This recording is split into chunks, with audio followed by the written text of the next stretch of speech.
Is the screen visible? Yes, sir. Yes. Okay. So yesterday what we discussed in the last class, what we discussed in the case of photoelectric effect, Compton effect and characteristic X-rays, we observed discrete nature in the case of electromagnetic radiation, and in particular Compton effect, we considered electromagnetic radiation to be consisting of particles or behave like particles at that particular interaction. So this suggests us that electromagnetic radiation, which we have primarily considered as wave and characterizing all these years, also exhibit particle nature. So waves primarily, which are waves which have all the characteristics of the waves, have shown to exhibit particle. If waves exhibit particle nature, the other way around should also be true. That is the beauty of the nature. Nature always loves symmetry. That's a very famous statement. Nature always loves symmetry. So if the waves can exhibit particle nature, then particles should exhibit wave nature. Right? So this was given by de Broglie, suggested by or proposed by de Broglie for the first time, and he gave equation for that also. And he said that a moving body behaves in certain ways as though it has wave nature. So a wave nature for a particle, for a wave, particle nature is evident. Wave behaves like a particle. Similarly, a particle behaves like a wave. Right? Whenever it is moving, whenever it is under motion, only it exhibits particle nature, not when it is static. Right?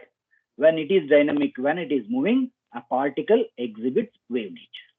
So we have the equation this. Photon, for photon, we know photon has been considered as particle which constitutes light. Right. So when we say it is a particle, of course its mass is zero. It doesn't possess any mass, but it does have momentum. Photon has momentum but no mass. Mass means the rest mass is zero. Photon's rest mass is zero, but it has momentum. So it is given by the momentum P is equal to h nu by c. This is actually the Einstein's equation. Okay, this we get like, okay, this we get like E square is equal to E naught square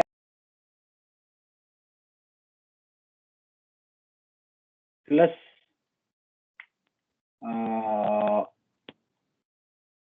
P square C square. This is the Einstein equation. So for a photon, E naught square, that is the rest mass energy. E naught is rest mass energy. That is the energy associated with the particle when it is at rest. For a photon, rest energy, because it doesn't possess any mass, rest mass. So E naught or the rest energy becomes zero. So E is equal to P into. So E for a photon is h nu. This is equal to P into C. So here this same equation, this C has been brought down or brought below h nu. That's it. So then we get the momentum of the photon. Right. So photon's momentum is given by P is equal to h nu by C. So this nu by C is equal to 1 by lambda. We have the famous equation, right? What is the relation between lambda and frequency of a wave? For a wave, there is equation between lambda and frequency.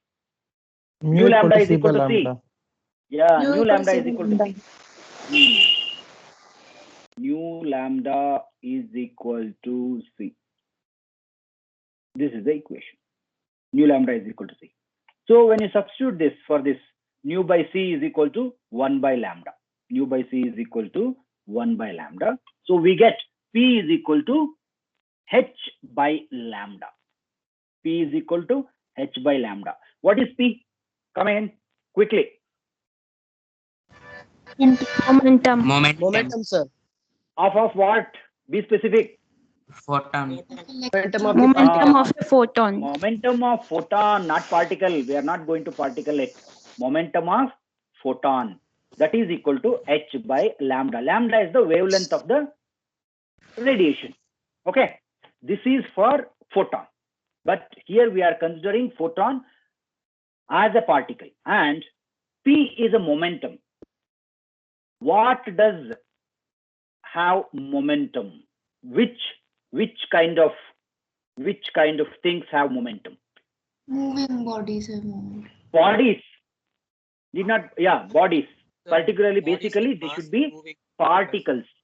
Particles have momentum, right? All these things, particle momentum. Here, P is P is momentum of a photon, which we consider as a particle. If this is the momentum of a photon given by h by lambda, then this also works well for any other particle. This also works well for any other particle. So we can write the wavelength of photon is equal to lambda equal to h by p. Wavelength of photon is equal to h by p. Lambda is the wavelength of photon. Now we are not saying it as wavelength of the radiation, but we are saying it as wavelength of photon. Lambda is equal to h by p. Lambda is the wavelength of photon, h is Planck's constant, p is the momentum of the photon. Now this equation, this particular equation is for photon, but this is a very general equation. You can apply it to any particle which is in motion. You can apply it to any particle which is in motion. So this was first suggested by de Broglie, right? De Broglie. That is why it is called or de Broglie hypothesis. Okay. At that time, it was hypothesis. Nothing experimentally. It was not observed. It was not proven, and nobody accepted it as such straight away. So it was called as hypothesis. Hypothesis, something which lacks enough evidence. But nowadays we have, of course, it is proven beyond doubt, and we are using that concept at many places. Okay, so this is the de Broglie waves, and it was suggested by de Broglie. Okay, now let's see. Let's calculate lambda for two different cases. This equation, sorry, this problem. Read this problem. Find the de Broglie wavelength of a 46-gram golf ball with a velocity of 30 meters per second. And the second one is an electron with a velocity of 10 to the power of 7 meters per second. Can you calculate it and let us know? Answer for A.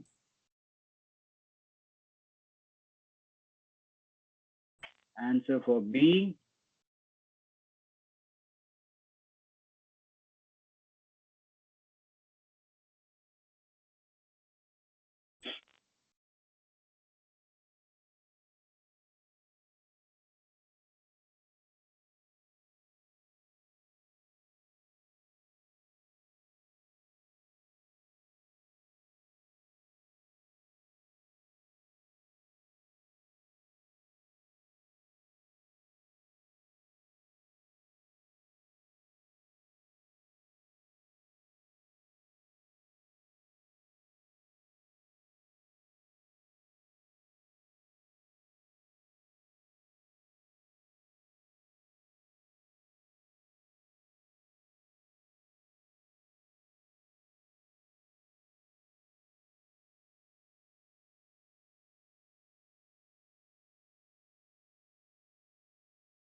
Answer.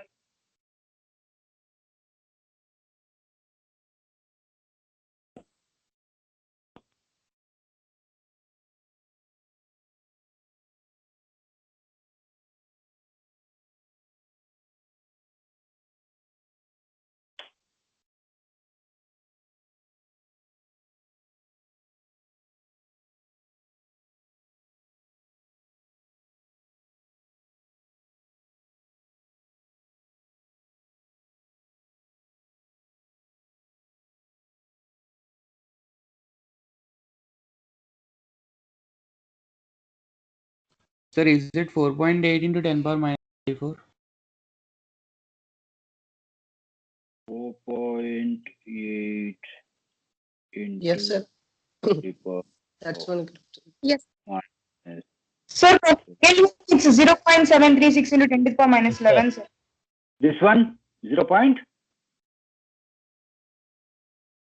0.736 into 10 to the power minus 11, sir. 7.63. I'll write it as Into picometer. 10 to the power minus 12. Picometers. Yes, sir. Yes, Very sir. Because Yes. Now look at Yes, the sir. look. Compare the situations now. Compare the situations. What is the size of an electron? 10 to the power of minus 18. Right? yes, Okay. sir. Look at its wavelength, 7.63 picometers. It's very small.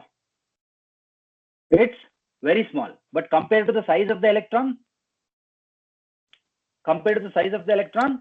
its wavelength is bigger. Very Big. So it is very apparent. 7.3, sir. It's okay. Doesn't matter. 7.3. Sir, 36? for joules we should take kilograms Yes, only, sir. no, sir? Yes, yes. 7 point. It's okay. 36. That doesn't matter. 36, Okay, sir. doesn't matter. 7.3. Doesn't matter. Now Sir, you for joules we have concentrate to on take this. kilograms or grams, sir? Kilograms. We have to convert this gram to kilograms and continue. Okay. So now, for a moment, all of you stop writing and concentrate here on the screen. So here we have this for electron 7.36 picometers. It's quite a large wavelength or a distance length compared to its size. So it is obvious that the electron exhibits wave nature. So whenever we measure electrons, when it is moving with this particular velocity, when we try to measure its wavelength, we can measure and it exhibits wave nature. It's very well evident. But look at this one. A golf ball whose size is 40 grams and the size will be about 2 to 3 centimeters. What is its wavelength? 4.8 into 10 to the power of minus 34 meters. Right? This is very, very, very, very, very, very small for a golf ball to show any wave nature. So golf ball doesn't show wave nature. It has, of course, but wavelength is so small that the wave nature is not evident at all. But for electron, when it is moving at this particular high speed, its wavelength is quite high and it exhibits wave nature. So we have taken two cases. In any moving object, whether it is a golf ball or an electron, if we are moving, you are riding a vehicle, right? There is a spaceship, there is a rocket going, there is an airplane going. Everywhere you have wave motion. Wave motion means it doesn't necessarily move like a wave. Remember, when I say wave motion, it doesn't necessarily move like a wave path. Then what do I mean by wave nature? He is wave nature. Very good. One of its property is varying like a wave. Right? We are not bothered about that property yet. We are just saying whether it shows wave nature or not. So in macroscopic world, in macroscopic bodies, wave nature is not evident because the wavelength associated is very, very less. Whereas in microscopic atomic and subatomic particles, wave nature is very well evident because the wavelength associated with that particular particles is quite considerable. You understand this? All of you, do you understand this or you have any doubt? Sir, Let me know. sir, means wavelength should be more than mass, sir. No, nothing like that. Wavelength, mass, you need not have to compare. So wavelength is inversely proportional to mass, right? Yes, of course. That is why I said wavelength is inversely proportional to mass at macroscopic bodies. When the mass is high, for example, you say 46 gram golf ball, right? Or 5-ton bus, 1.5-ton car, 200 kg bike. Mass is high. H is very, very small. Right here, H is very, very small, 10 to the power of minus 34. Mass is high. Okay, mass is high means with respect to positive quantity. Right? The total value will not differ too much. It will be of the order of 10 to the power of minus 30, 34, 35, like that. V is also less only. It's like 50 meter per second or something like that. 40 meter per second, that's all the speed. Unless it is a rocket, quite considerable. But even then, this value will always be small. Whereas when you come to the microscopic particles, atomic and subatomic particles, mass itself is very, very, very small. Because mass is very, very, very small, lambda increases. When lambda increases, it becomes measurable. When lambda increases, it becomes measurable. So in the macroscopic bodies, it doesn't say that there is no wave nature. Wave nature is there, but it is not evident. Whereas in microscopic bodies, wave nature is there as well as it is evident, we can easily measure. That is the difference. Therefore, when we say quantum mechanics or when we say de Broglie waves are generally associated with atomic and subatomic particles. Otherwise, at macroscopic world, we need not have to bother about them. But even then, it works well in the macroscopic world also, but it's not significant enough to comment on that. That's why we don't care much about it in the macroscopic world. Yes. Any questions? Sir, can you say it as a point, sir? We can note down. Okay.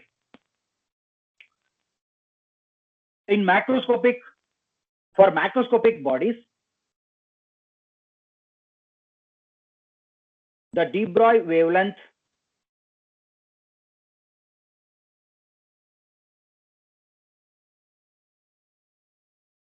or the particle wavelength is de Broglie wavelength or the particle wavelength is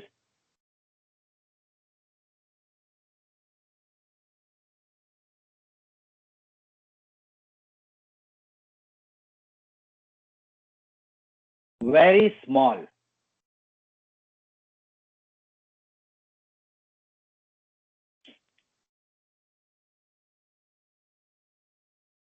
Very small. Making their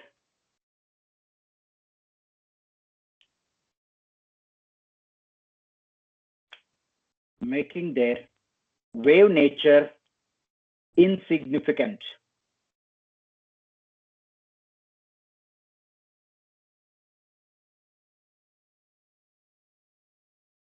Making their wave nature insignificant.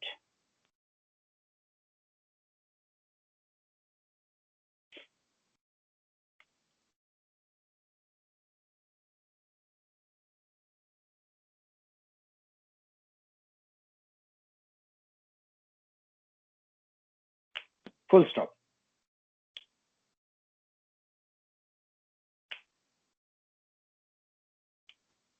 For atomic and subatomic particles,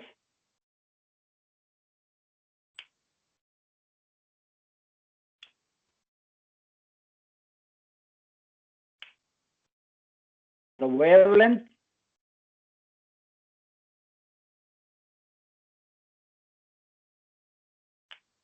is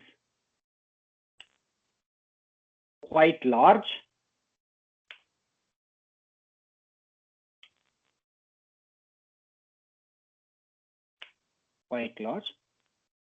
Which enables us to. Excuse me, sir. Can you repeat after insignificant? Insignificant. Okay, insignificant over. Next, for atomic and subatomic particles,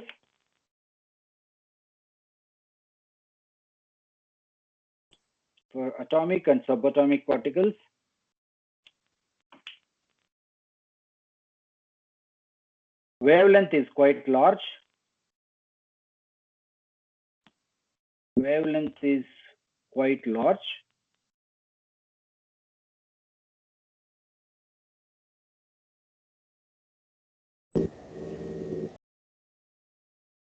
Which enables us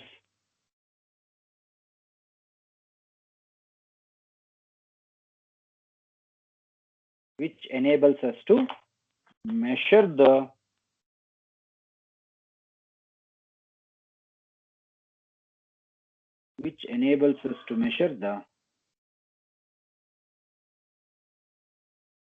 wave behavior,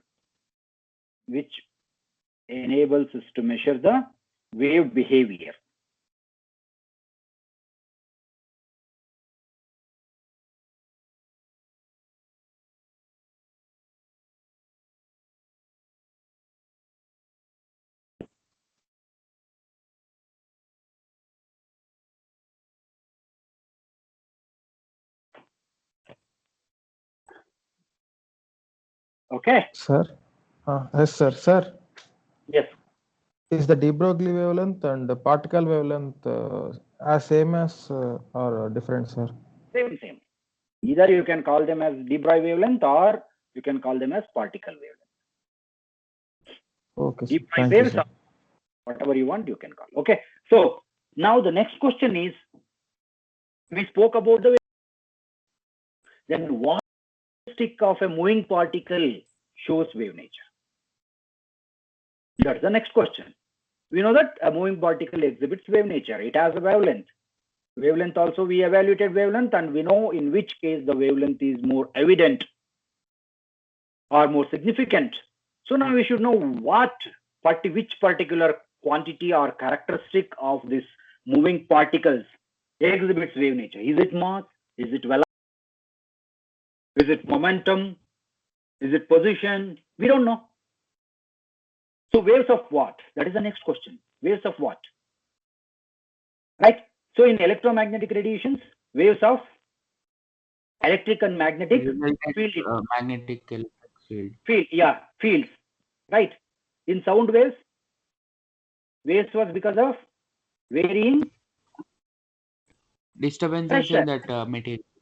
Varying pressure or density in the medium. Okay. Here what? What is that factor that is varying here? The fact here it is the probability, and it is indicated by psi. This is Greek letter psi. It is a probability. Probability means, what is this probability? We know probability, so many probabilities. We know we can apply probability to so many quantities. Then which probability? Is the velocity is the varying probability, or what? We don't know. So this probability is applied to its position. That means probability of finding the particle at given space and time. That means at a given time, at a given location, what is the probability of finding it? This is something unusual, right? Yes or no? Something unusual. Yes, sir. If it has to be there, means it has to be there. But we are saying, what is the chances of finding it there? For example, let's say at any point of time, let's say a particle is at rest now. A particle is at rest. I'll apply a force F. So that it gets accelerated, and at times it is instant force. That's it. I'm not going to continue. It's an instant force, so that it starts moving with a velocity v. Okay, velocity v. V is speed, the distance covered per unit time. After 3 seconds, let's say v is equal to 10 meter per. You are explaining it's like wave probability, right? Like what is psi? No. Yeah, wait, not wave probability. I'm talking about a particle. This is a particle. This is a particle. We are talking about this. This is a particle. I applied an instant force. Particle starts moving with a velocity v of 10 meter per second. And after time t is equal to 3 seconds, where do you find this where do you find this particle? This particle which was here was applied with a force and it started off with a velocity 10 meter per second. After 3 seconds, where do you find this particle? After 30 meters That after 30 meters that. right of that point. starting point. It is here. Okay, let's call this as 30 meters.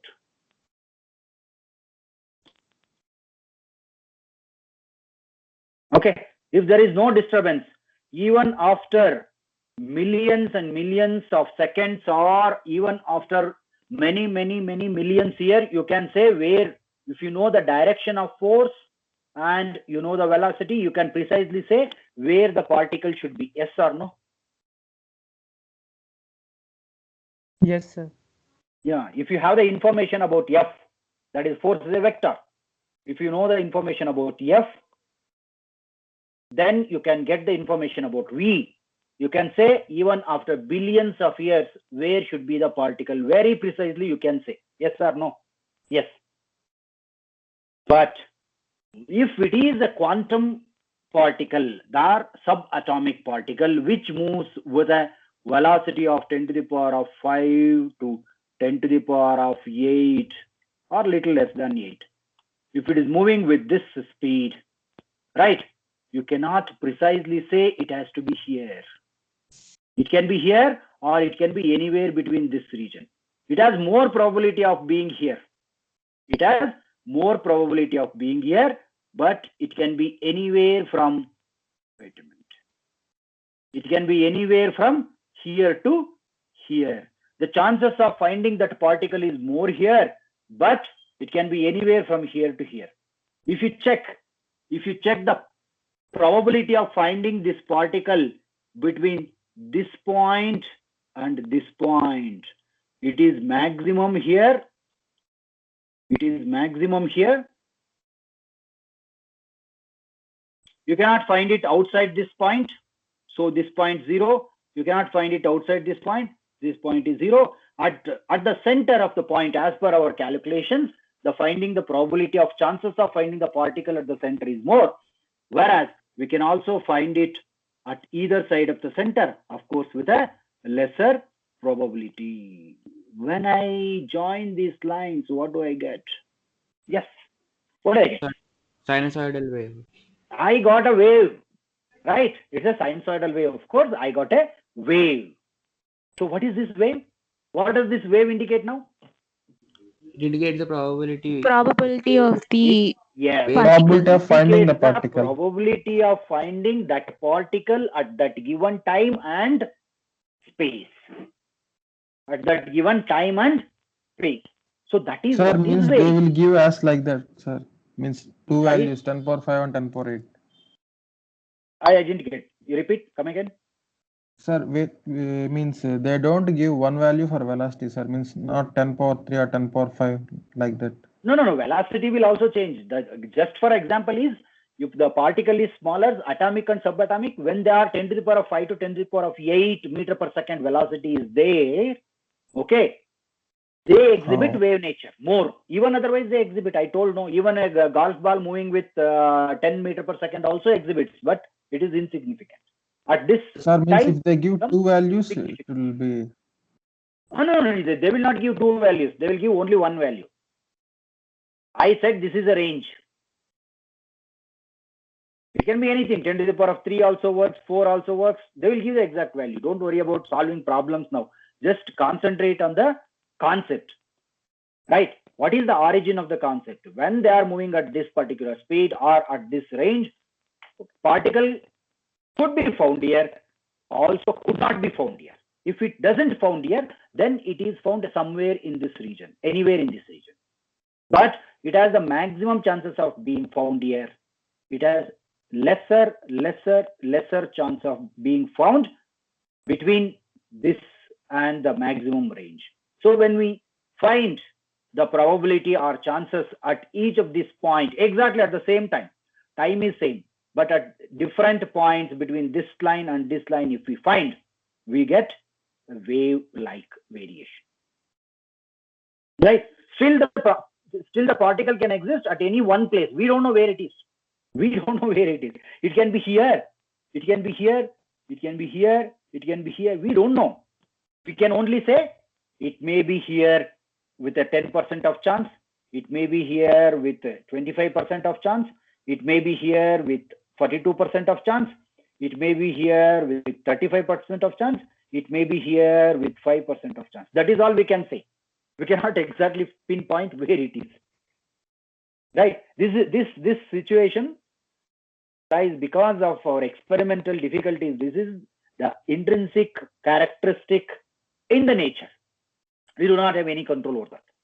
So a particle which is moving exhibits wave nature.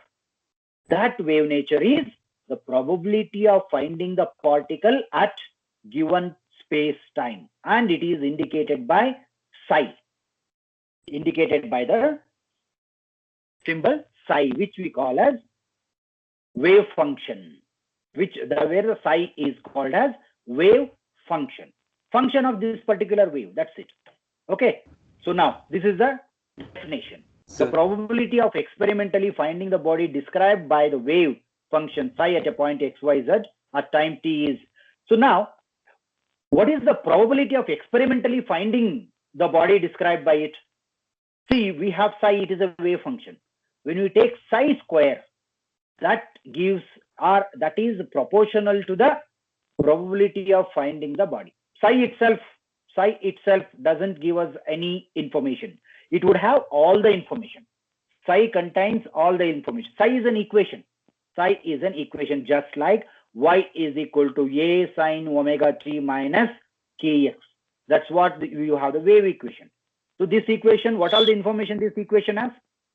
Y is equal to a into sine omega t minus kx. What all information this wave has? Amplitude. It has information about the amplitude or the energy. Displacement of It the has particle. information about the omega, that is angular frequency. Okay. It has information about the propagation constant. Right? It has information about the position. It has information about the time. So at any given time and position, you want, I will tell what is the energy of the wave, what is the angular frequency of the wave, what is the propagation constant of the wave, right? Similarly, instead of y is equal to a sine omega t minus kx, here we have psi is equal to some equation. Let's not bother what is that equation now. So psi has all the information. If you want the exact probability of finding a particle, then from psi you have to evaluate. How will you evaluate? This psi square, you have to take psi square. Psi square is proportional to the probability of finding the particle. So this probability varies from 0 to 1. 0 means you don't find the particle. 1 means at that particular place, at that particular time, you find the particle. And it can be anywhere between 0 and 1. It can be 0.11, 0.2, 0.35, 0.4, or 0.8, or 0.98, or 0.91, whatever the value possible, it can be there. Okay. But as such, psi do not carry any physical interpretation. That's what I said. So psi square is proportional to the probability of finding the body at the given space time. Okay. Wave function is complex. It is a complex function. Okay. It is Excuse me, sir. Can you written as. previous slide? 1 minute. You want to write down? You don't have to write down whatever is on the screen. That will I'll share. Okay, sir. Okay. So psi, the wave function, is complex in nature. It is written as a plus ib. Okay, where a and b are real functions, I is imaginary part, and it has a complex conjugate psi star. If psi is a wave function, it has a complex conjugate psi star. Why we need complex conjugate? I'll tell you. Here, you see how the complex conjugate works. Here we are not talking much of physics. We are talking more of mathematics. If psi is a plus ib, psi star is a minus ib. When you take psi square, mod psi square, what is this mod psi square? Mod psi square. Sir, it's the actual Probability. Probability It is of the finding probability the of finding the particle. It is in fact exactly called as probability density. Write down psi square is called as probability density. So to find out psi square, we need complex conjugate. Otherwise, we cannot get rid of this I, imaginary part. So psi star or psi star psi is equal to A square plus B square. So mod psi square is always a positive and real quantity because we are talking about probability density. It has to be from 0 to 1. So it has to be real and positive. It cannot be negative. If you say minus 0.5, what is the meaning? It doesn't carry any meaning. We can only say particle is here or particle is not here. Particle is not here means 0. Particle is here means 1. Anything in between 0 and 1 that says particle might be here 50%, or there is 30% chances of particle being here. There is 90% chances of particle being here. That's all we can say. So negative value doesn't carry any meaning. We'll go with complex conjugate and we find out mod psi square. Then normalization. Suppose, what is this normalization? It's very simple. Suppose at any point of time, let's say particle is from here to here. Let's say within this range, particle is somewhere. We don't know where it is. Right? At any given point, particle is somewhere from here to here. Let's say this is 0, this is x. Time is t. At any given time t, particle may be anywhere from 0. I don't know where it is. So, but certainly it is here. Certainly it is here. Okay. So now, if I take this, psi square is proportional to probability of finding a body at a given space time. So you can find out psi square here, here, here, here, here, here, here. At every point between these two, at every location between these two ends, these two edges, we will find out psi square. Right? It can be anywhere. It has different values at different locations. If we integrate it from 0 to x, what should we get?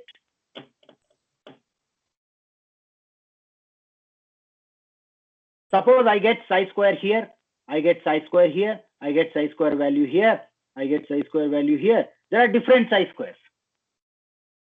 See, probability varies. There can be 10% here, 15% here, 35% here, another 25% here, 15% here. So it varies from this point to this point continuously. Now, if I take that psi square of all the points and add it, of course, instead of adding, what I will do, I will integrate it.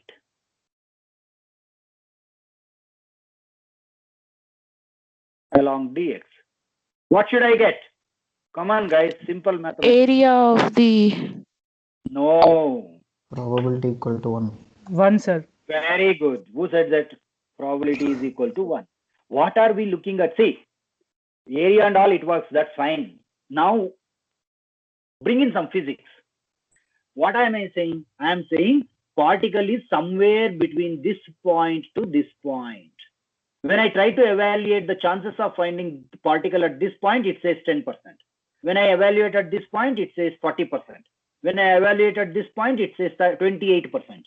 If I evaluate the chances throughout this range, what should I get? Particle is there. Particle is there. Certainly it is there between 0 and x. I am not concentrating or I am not pinpointing any particular location. I am saying particle is certainly there between 0 to x. When it is certainly there, what is the probability? 1. 1. It is there. But where? Between 0 to... Between 0 to x, who cares where it is? Right? Do you understand this concept? If you try to take Yes. at any one particular location, it has fraction. But if you evaluate between this range 0 to x, it has to be certainly there between 0 to x somewhere. But who cares how much probability is there at individual location? I'm not concerned about that at individual location. I just want throughout the range, it is there. So its probability is 1. So this particular fact is called as normalization. If I do not know this range 0 to x, I can just put this as simply 0 to infinity. 0 to infinity or minus infinity to infinity. You can also put that. Minus infinity to infinity. Minus infinity to infinity, psi square dx is equal to 1. This, of course, they have taken volume. Here, for your understanding, I told it is length. So, of course, this is called as normalization of wave function. Particle has to exist somewhere in the volume, right? Somewhere it is there. So obviously, when we integrate psi square from minus infinity to plus infinity over all the volume, we should get its probability as 1. So this is called normalization. Any doubt here?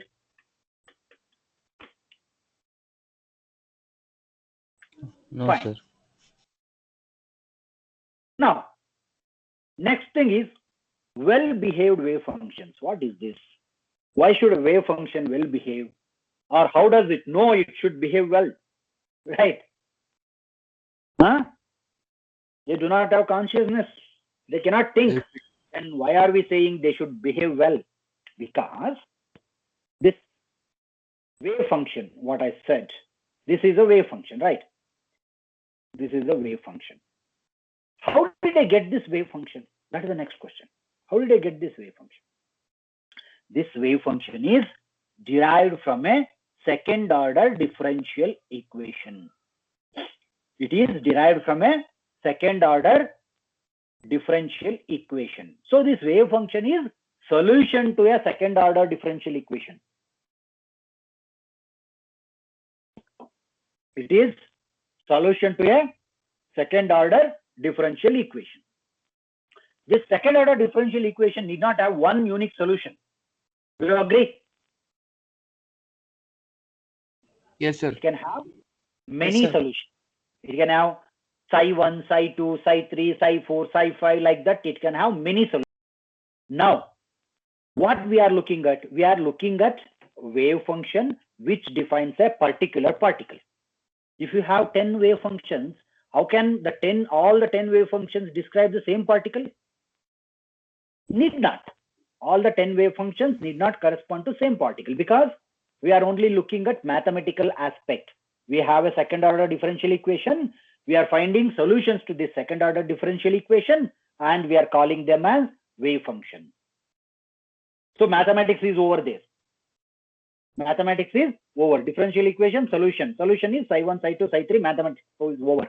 Next is we have to map these wave functions, psi 1, psi 2, psi 3, or we have to check whether these wave functions correspond to our particle of interest. Right? How to check that? Because we have different wave functions. It must lie between 0 to 1, sir, the probability. That is one thing. Very good. It should have from minus infinity to plus infinity, psi square should be equal to 1. That's one thing. There are also other conditions. Look here. It may have many solutions, psi 1, psi 2, psi 3. We have to pick only the exact or good wave functions which describe our particle of interest. For that, these wave functions should have some characteristics. First thing, psi must be continuous and single valued everywhere. Whatever the solution we take, whether it is psi 1, psi 2, psi 3, it should be continuous and single valued everywhere. If it is not continuous at a particular location, what does that mean? Particle cannot exist at that particular location, which is not possible. And it has to be single valued. Let's say it has two values at some particular location. What does that indicate? Two values means, let's say particle has 0.2 or the psi has 0.2 and 0.8 at some point. That means the probability of finding the particle at that particular location is 0.2 and 0.8 at the same time. At the same time, Possible, no, sir. which is not possible. That's why it has to be single valued. Sir, single valued means a single digit, sir. Single valued means it should have only one value at that particular location. Sir, 0.2 and 0.8, if it's in a periodic motion, might be. No. I'm saying at that particular time, Yes, sir. Yes. at any instant of time. Okay. Yes, First, sir. we have to check for this condition. Once this condition is okay, of course, when we check this condition, few of the wave functions would not adhere to it. Next, dou psi by dou x, dou psi by dou y, dou psi by dou z. That is the first order differentiation of psi should also be continuous and single valued everywhere. Why? Psi must be continuous, single valued everywhere. I understand. Why should dou psi should be continuous and single value? Because this dou psi by dou x, this contributes to the momentum of the particle. Okay, we evaluate momentum from this one, dou psi by dou x. So, as the particle location or particle cannot have the position of the particle cannot have two values, or it cannot be discontinuous, even the momentum cannot be discontinuous and it cannot have two values. Therefore, dou psi by dou x, dou psi by dou y, and dou psi by dou z should also be continuous and single valued everywhere, because we derive or evaluate momentum from that. Okay. Third one is psi should be normalizable. That we already know what is normalization. Psi should be normalizable. Psi should be normalized. Sir, means what, sir? Normalizable means? Normalizable, we told, no?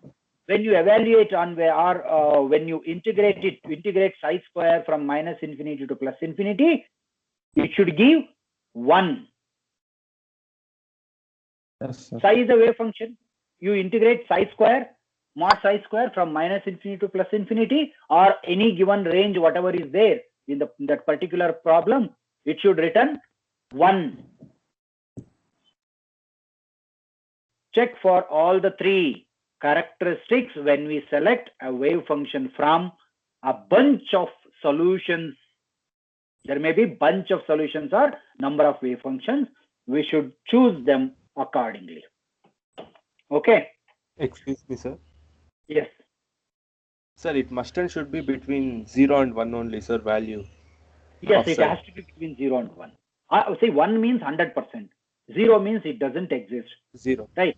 Okay, sir. 1 means 100% it is there. That is also meaning. Okay. So we'll stop here. We'll continue day after tomorrow. Sir, could you show the Sorry? I didn't get. Sir, is reading of these slides enough for exam purpose, sir? You have to write down when we speak, no?